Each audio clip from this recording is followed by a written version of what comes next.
how do you feel, Port being top? You must be very pleased. I'm really pleased about our two performances so far this year. I am, there's no doubt about that. But it's, early in the season, all things get exaggerated at the start of the season, I reckon.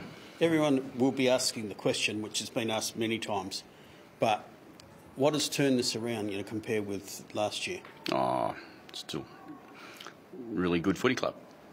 Worked really hard, really diligently, prepared to look internally, had a look, see what we could find and try to rectify some of the things that we had. And some of those things were out of our control, which I think goes unnoticed sometimes. A lot can be made of the opposition you play, but what did you really like about your own side? Willingness to do it all day. I think that was the key thing for us, and as a footy club, that's we're working really hard on that horrible word of consistency. Yeah. That's what we are trying to work really hard at, and this game's so hard to play at such a high level all the time, but you have to turn up each week and be prepared to do that. For us to do it over 4 quarters was really strong. Does it say something they actually nailed, something that should have just been bread and butter for them, considering where Fremantle's at? I don't think it's ever bread and butter. That's what I think when you sit on your side over there, sometimes it can feel like it's bread and butter. It's never bread and butter. This competition, coaches all say it, not just me, it's such a tough competition. You get it wrong by a little bit and you lose games that you just can't afford to lose. But more the point that you guys actually delivered something that you should actually expect from them every day anyway, that they've actually nailed one. Yeah, no, they do. They deserve a lot of credit, the boys who went out there today. I think they, things that, Hammer pulling out just before the game, all those sort of things get in the way sometimes. But, I thought they were obviously pleased with what they'd been able to do the week before. And I think coming home to, nearly 40,000 Port fans, which, is significant for the boys. I think they also want to be that team that their fans are proud of. So what did happen to Hartlett? He's just crook. Just viral. So he was, he actually tried. He warmed up a little bit to see how he texted me about 12:30 today and said, I'm still not quite feeling great. Come to the ground, we'll have a look at it and see how you go. But in the end, I think I was pretty convinced from the time I had a message early in the day that he wasn't going to play. So what did you do with Eddie? Did you let Brett know that he's probably going to play? Yeah. No, 12:30, did you? Yeah, I let Brett know that he was a significant chance of playing, because I think that's hard for that player. But sometimes when you're 27, it's opportunity versus not being quite ready. Yeah. It was an excellent performance right across the board.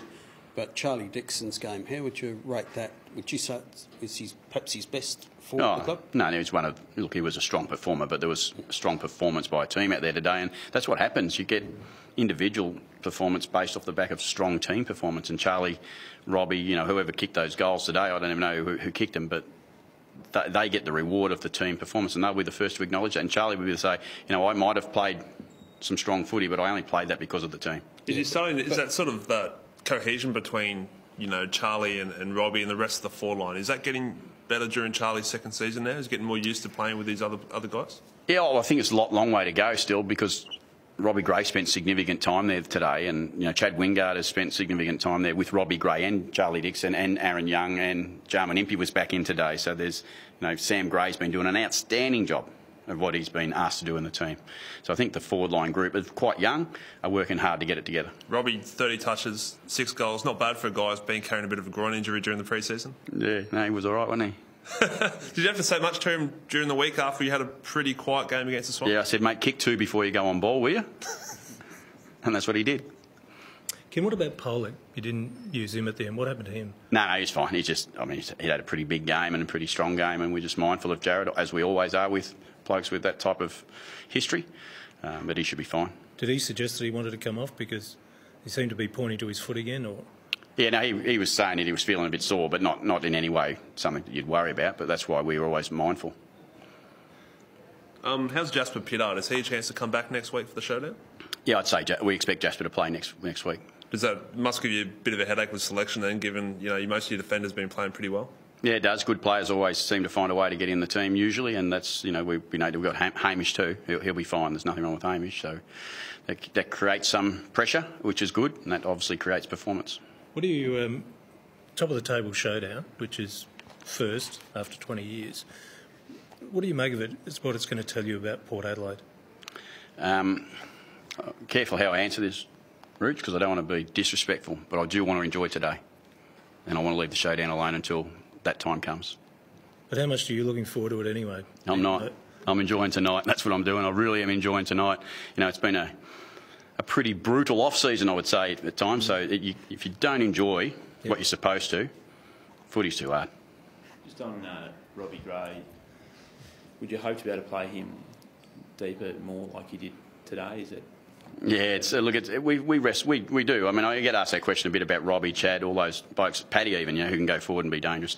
You just got to do it on what the day requires. You know, today, Robbie was hitting the scoreboard, so we tended to leave him more in the front half. But if we're in trouble through the midfield, he's a high quality player. They're great players to have at your disposal. You know, they can go forward, go midfield, and influence the game. So for us, it's a horses for courses, game by game thing.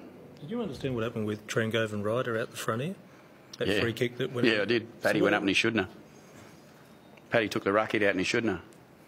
So Was that a miscommunication between the two blokes? Yeah, I haven't actually asked them, but I assume that's what happened. And it looked, I said, that's pretty good play, but you're not allowed to do it anymore. With the ruck, like Charlie Dixon did a bit of ruck work today. Has that been something trying to work into his game to throw him in there, and if he's a bit quiet, sort of get him involved? Oh no, we don't mind Charlie doing a little bit of ruck, but he's predominantly forward, as we all know. But Jacko had to go back when Hamish pulled out, so I thought Trengove was pretty damn good down back for a bloke who hasn't played there all summer. Thought he was pretty strong for us. I like the ruck role, Ken. I mean, there's been a few different incidents over the weekend, just in theory, not from what happened today. Yeah. No, I don't. I think it's a good rule. I think it's protective of ruckman, which I think is important. Now, we come up against the biggest ruckman in the competition day, and so you have to challenge yourself to do some different things. But in theory, I like the rule. I think obviously they're trying to work through some detail in that, and there's always going to be a little bit of confusion. There was something different today where, because of the condition of the centre square, they threw up the ball. Would you like to see that again and again? Seems to work pretty well for riders, so... I'd love to see it. But I'm being selfish, ain't I? Because I've got a bloke that can jump like a kangaroo, really. He can go over the top of most people. So I like the ball being thrown up. But, you know, I think for the game, and let's talk serious, for the umpires, it's a much easier thing to do. So if I see you out here with a watering can all week... I was there last week. I'll be there every week if that's what has to happen. Thank you very much. Thanks. Good on you.